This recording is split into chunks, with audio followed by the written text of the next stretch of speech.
Hello friends, welcome to trending Tamil tips. இன்றைக்கி வந்து பார்த்திங்கன்னா நம்ம வீடியோவில் என்ன பார்க்க போகிறோம் அப்படின்னு பார்த்திங்கன்னா, இந்த ஒரு பவுடர் வந்து நம்ம ரெடி பண்ணி வச்சுட்டோம் அப்படின்னா, நம்ம விளக்கு ஏற்றும் போதெல்லாம் ஒரு சிட்டிகை அளவு இந்த பவுடர் போட்டு ஏற்றுனீங்க அப்படின்னா, கோவிலில் வந்து ஒரு நறுமணம் இருக்கும் பார்த்திங்களா, அந்த ஃபீலிங் வந்து நம்ம வீட்டில் வந்து கிடைக்கும். இதுக்கு வந்து பார்த்திங்கன்னா நம்ம வீட்டில் இருக்கக்கூடிய வந்து ஸ்பைசஸ் வந்து எடுத்துருக்கிறேன்.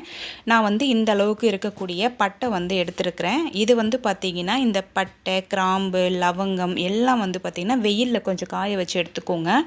நான் வந்து ஒரு 7 லவங்கம் வந்து எடுத்துருக்கிறேன். அதே போல் ஏலக்காய் வந்து பார்த்திங்கன்னா ஒரு 7 கவுண்டிங்கில் இருக்க மாதிரி வந்து எடுத்துருக்கேன். எல்லாம் வந்து ஒத்தப்படியில் வர மாதிரி எடுத்து வச்சுருக்கிறேன். கூடவே வந்து பார்த்திங்கன்னா இது வந்து வெற்றி வேறு. இது வந்து நான் காய வச்சு சின்ன சின்னதாக கட் பண்ணி வச்சுருக்கிறேன்.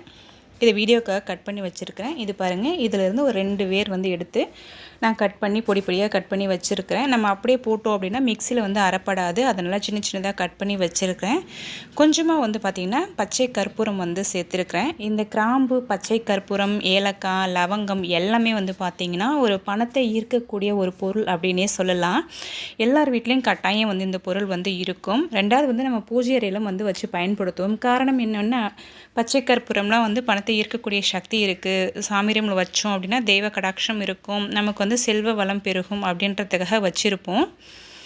அதுலேயும் குறிப்பாக வந்து பார்த்திங்கன்னா பச்சை கற்பூரம் வந்து கட்டாயம் நம்ம வந்து வீட்டில் வச்சுருக்கணும். இந்த பொருள்லாம் வந்து சேர்த்துட்டு நம்ம மிக்சியில் வந்து அரைச்சி எடுத்துக்கலாம்.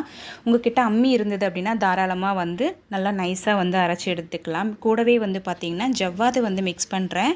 நான் வந்து ஏன் ஜவ்வாது ஸ்டார்டிங்கில் மிக்ஸ் பண்ணலை அப்படின்னா அதில் வந்து நல்ல பவுடராகவே இருக்கும். அதனால் இந்த பவுடர் வந்து நம்ம அரைச்சிட்டு கொஞ்சமாக வந்து ஜவ்வாது வந்து மிக்ஸ் பண்ணி வச்சுக்கிட்டோம் அப்படின்னா ரொம்ப வாசனையாக இருக்கும். இதெல்லாம் சேர்த்து வச்சு நம்ம ஸ்டோர் பண்ணி வச்சுக்கிட்டோம் அப்படின்னா நம்ம தினமும் வந்து விளக்கேற்ற போகும்போது ஒரு சிட்டிகை அளவுக்கு நம்ம இந்த பவுடர் வந்துட்டு நம்ம விளக்கேற்றுற தீபத்தில் போட்டு ஏற்றணும் அப்படின்னா ரொம்பவே வந்து அந்த வாசனை ரொம்ப நறுமணம் அவ்வளோ ஒரு சூப்பராக இருக்குன்னே சொல்லலாம். இதில் வந்து பார்த்திங்கன்னா இந்த ஏலக்காய் அந்த தோலெல்லாம் கொஞ்சம் அரைப்படலை, அதை வந்து நான் எடுத்து வச்சிட்றேன் தனியாக. நீங்கள் தேவைப்பட்டால் அதையும் வந்து விளக்குலேயே சேர்த்து வந்து பயன்படுத்திக்கலாம். நம்ம தினமும் காட்டக்கூடிய கற்பூரம் இருக்கு இல்லையா, அது கூட வந்து கொஞ்சமாக வந்து பச்சை கற்பூரம் சேர்த்து நம்ம கடவுளுக்கு வந்து தீபாராதனை காட்டும் போது அதனோட பலன் வந்து பல மடங்கு ஆகுதுன்னே சொல்லலாம். ஸோ அப்படியே வந்து நீங்கள் பச்சை கற்பூரம் வந்து பயன்படுத்தலாம்.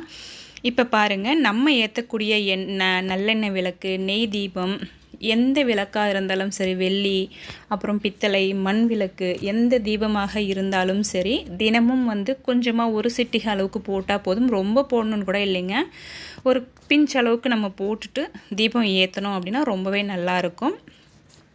இது வந்து பார்த்திங்கன்னா தீபம் ஏற்றின பிறகு அந்த விளக்கு வந்து நின்ன பிறகு அதில் கொஞ்சம் டஸ்ட் இருந்துச்சுன்னா க்ளீன் பண்ணிவிட்டு மறுபடியும் வந்து நம்ம புதுசாக இந்த பவுடர் வந்து போட்டுட்டு தீபம் ஏற்றணும் அப்படின்னா கோவிலில் இருக்கக்கூடிய அந்த ஃபீல் வந்து நம்ம வீட்லேயும் நமக்கு வந்து கிடைக்கும். இந்த பவுடர் வந்து கொஞ்சம் கொஞ்சமாக நம்ம வந்து ப்ரிப்பேர் பண்ணி வச்சுக்கிட்டோம் அப்படின்னா அதோட வாசனை வந்து குறையாமல் இருக்கும். மொத்தமாக வந்து ப்ரிப்பேர் பண்ணி ஸ்டோர் பண்ணும்போது கொஞ்சம் வந்து அதோட வாசனை குறைவாக இருக்க சான்ஸ் இருக்குது. ஸோ கொஞ்சம் நான் சொன்ன அளவுகள் மட்டுமே நீங்கள் ட்ரை பண்ணி ஏற்றி பாருங்கள், ரொம்பவே நல்லாயிருக்கும். அப்பப்போ நம்ம ப்ரிப்பேர் பண்ணி ஏற்றும் போது அதனோட வாசனையும் வந்து நல்லாயிருக்கும். ஸோ இது வந்து உங்களுக்கு பயனுள்ளதாக இருக்கும்னு நினைக்கிறேன். இதே போல் வேறொரு வீடியோவில் சந்திப்போம். பை.